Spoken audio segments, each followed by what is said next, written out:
October 30th, 1998, Montgomery, Alabama. 16-year-old Kimberly Arrington told her mother that she was going to walk to a nearby CVS pharmacy to get some snacks at 5 p.m. Her mother allowed her to go. After all, Kim was very well behaved. If she said she was going to CVS and then coming straight back, her parents were confident that's exactly what she was doing. However, when she still hadn't returned home by 5:45 p.m., her parents became very worried. Like I said, she was a reliable person and never changed her plans without telling her parents. Her family spent the next several hours scouring their neighborhood for any signs of Kim, but when they hadn't found anything by 8 p.m., they called the Montgomery Police Department and reported a missing person. Initially, the investigators chalked up Kim's disappearance to a simple case of a teenage runaway. In their search of the immediate area, they found no signs of any kinds of struggle. None of Kim's belongings were found either. They began contacting Kim's friends to see if she had started hanging out with them and lost track of time, but nobody they contacted had seen her that day. This entire time, Kim's parents had maintained their belief that Kim had been abducted. They knew their daughter far better than the police, of course. Finally, after hours and hours of not turning up a single lead, the investigators were forced to consider foul play. Even if Kim had decided to hang out with her friends, surely she would have told her parents as much. The authorities researched the route she would have had to take to get to the CVS and began knocking on doors. Nobody had seen Kim that day, and nobody had heard any sort of commotion or struggle. The detectives' next course of action was to go to the CVS itself, but that proved fruitless. Back in 1998, the pharmacy didn't have any security cameras. They interviewed the employees, but none of them had seen Kim that day, the same thing everyone was saying. It seemed like Kim had disappeared without a trace. Kim's father, Walter, said that Kim was a very kind and trusting person. She had no known enemies, no exes, or other vengeful acquaintances. Detectives interviewed Kim's family, friends, classmates, and the residents in the area. None of these interviews produced any leads. Walter's statement about Kim being trusting led the investigators to consider a theory. Maybe somebody in a car had seen her walking alone and had stopped to ask for directions. When Kim approached the vehicle to give this person directions, they could have overpowered her relatively easily. With this theory in mind, the authorities gathered a list of local sex offenders and began interrogating them.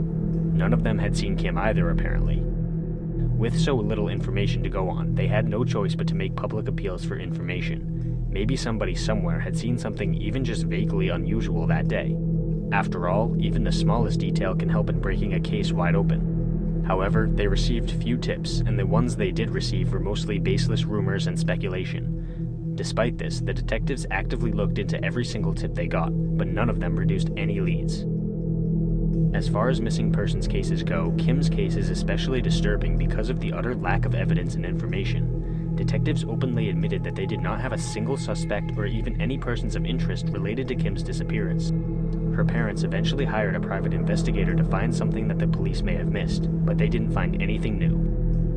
1 year after her initial disappearance, the Montgomery Police Department contacted the FBI for help. Although the FBI has more resources, they were also unable to find any new leads or evidence. The federal agents stated that they did not believe Kim had willingly run away, but they also did not find any evidence of foul play. In fact, there is so little information about what may have happened to her that the investigators have no idea if she's still alive or dead. DNA samples were collected from Kim's family members and submitted to the national database so that any Jane Does could be compared. So far, nothing has come of this. So, what are some theories about Kim's disappearance? As you can imagine, with how little information there is about this case, the theories I have are pretty general. The first is that Kim was abducted by some kind of organized crime. The reason this is possible is because organized crime tends to be much more efficient in terms of carrying out the act and also covering up the evidence. Furthermore, a lot of criminal organizations also have branches or connections outside of the United States. If Kim was a victim of human trafficking, it's likely that she was taken out of the country, which would explain the complete lack of sightings. The second theory is that she was picked up by an opportunistic killer. She could have simply been in the wrong place at the wrong time, and the killer got her into their vehicle by tricking her in some way. The fact that there were never any signs of foul play suggests that her kidnapper may have been able to coax her into their vehicle willingly, or they were at least able to get her close enough to limit the amount of struggling she could do. Maybe someone really did ask for directions and she trusted them too quickly.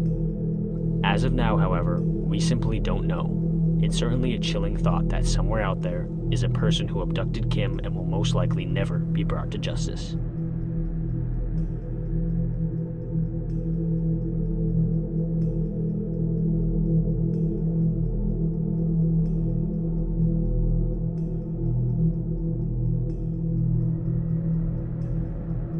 On June 13, 2001, Jason Jolkowski was called into work at Fazoli's restaurant because they didn't have enough staff members that day. His car was in the shop for repairs at the time, so he contacted a coworker to get a ride. Rather than giving this coworker directions to his house, which was apparently difficult to get to, they agreed to meet at the high school they had both attended. That morning, a neighbor saw Jason take the trash bins into his garage before leaving for the school. This was the last time anyone ever saw Jason Jolkowski.